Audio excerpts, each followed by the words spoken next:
Hello అండి, welcome to my channel. నేను మీ సుష్మా. ఈరోజు కూడా కొన్ని మంచి చిట్కాలతో మీ ముందుకైతే వచ్చేసానండి. వీడియోని స్కిప్ చేయకుండా చూడండి, లేదంటే సరిగ్గా అర్థం అవ్వదు. అలాగే వీడియో కనుక నచ్చితే ప్లీజ్ లైక్ చేయండి. మా ఛానల్ని మీరు ఫస్ట్ టైం కనుక చూస్తున్నట్లయితే తప్పకుండా సబ్స్క్రైబ్ చేసుకోండి. ముందుగా టిప్ నెంబర్ 1, పొయ్యి మీద పాలు కానీ అన్నం కానీ వండుతున్నప్పుడు అవన్నీ పొంగిపోయి మొత్తం పొయ్యి కింద అంతా పడుతుంది కదండి. అది క్లీన్ చేసుకోవడానికి చాలా ఇబ్బందిగా ఉంటుంది కదా.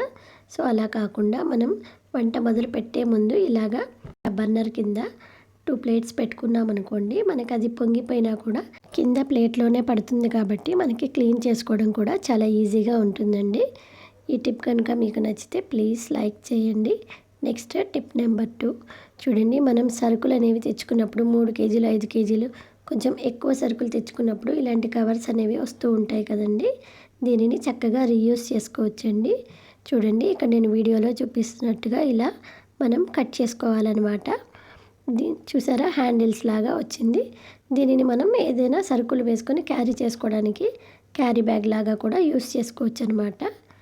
నెక్స్ట్ టిప్ నెంబర్ 3, కత్తెరలు అనేవి కొన్ని రోజులు వాడాక బాగా హార్డ్ అయిపోతాయి కదండి. సో అలాంటప్పుడు మనకి ఇంట్లో వ్యాజిలైన్ ఉంటుంది కదా, ఈ వ్యాజిలైన్ని కొద్దిగా తీసుకొని కత్తెరకి ఇలా 2 సైడ్స్ మనం అప్లై చేసుకోవాలన్నమాట. వ్యాజిలైన్ లేకపోతే కొబ్బరి నూనె అయినా వేసుకోవచ్చండి. ఇలా మొత్తం రాసేసుకొని ఒక 2-3 టైమ్స్ మనం కత్తెరని ఇలా ఆడించామనుకోండి, చక్కగా ఫ్రీ అవుతుందన్నమాట. ఈ టిప్ కనుక నచ్చితే లైక్ చేయడం మర్చిపోకండి. చూడండి, మనం ఫేస్ వాష్ చేసుకున్నప్పుడు కానివ్వండి, లేదంటే డ్రెస్సింగ్ టేబుల్ దగ్గర మనం రెడీ అవుతున్నప్పుడు మనం బొట్టు బిళ్ళలు అనేవి తీసి ఆ అద్దానికి అతికిస్తూ ఉంటాం కదండి. దీనివల్ల ఆ బొట్టు బిళ్ళకున్న గమ్మంతా అద్దానికి అంటుకొని చూడ్డానికి కూడా అస్సలు బాగోదు. సో అలాంటప్పుడు ఇంట్లో ఇలా అయిపోయిన బొట్టు బిళ్ళ ప్యాకెట్లు ఉంటాయి కదండి, వీటికి బ్యాక్ సైడ్ నేను డబుల్ సైడెడ్ టేప్ తీసుకున్నానండి. ఇలా బాత్రూంలో కానివ్వండి, లేదంటే వాష్ బేసిన్ దగ్గర, డ్రెస్సింగ్ టేబుల్ దగ్గర ఇలా అతికించి పెట్టుకున్నాం అనుకోండి, మనం బొట్టు బిళ్ళ తీసి ఆ ప్యాకెట్కి పెట్టుకోవచ్చండి. సో చూడడానికి కూడా నీట్గా ఉంటుందన్నమాట.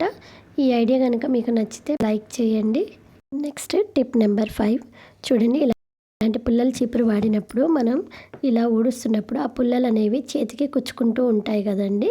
సో అలా కుచ్చుకోకుండా నేను ఇక్కడ సాక్స్ని ఈ చీపురుకి తొడుగుతున్నానండి. చూడండి, ఇలా సాక్స్ తొడిగాక దానికి రబ్బర్ బ్యాండ్ వేస్తున్నాను అనమాట. ఇప్పుడు మనం కనుక ఊడ్చామనుకోండి, ఆ పుల్లలు అనేవి చేతికి కుచ్చుకోకుండా బాగుంటుందన్నమాట. ఈ టిప్ మీకు ఎలా అనిపించింది అనేది నాకు కామెంట్ చేయండి. నెక్స్ట్ టిప్ నెంబర్ 6, చూడండి, ఇలాగా ఇంట్లో మామూలు చీపురు ఉంటుంది కదండి, మెత్తడి చీపురు, దీనికి ఇలా నేను పిన్నీస్ తీసుకున్నానండి. పిన్నీస్ తీసుకొని ఇలా మనం అంటూ ఉండాలన్నమాట. ఇలా అనడం వలన మనం ఊడ్చినప్పుడు వెంట్రుకలు అనేవి ఉంటాయి కదా, అవి ఆ చీపుల్లో ఇరుక్కొని ఉంటాయి కదండి, అవన్నీ ఈజీగా బయటకు వచ్చేస్తాయి అన్నమాట. వీడియో కనుక నచ్చితే లైక్ చేయండి. అలాగే మా ఛానల్ని సబ్స్క్రైబ్ చేసుకోండి. Thank you for watching.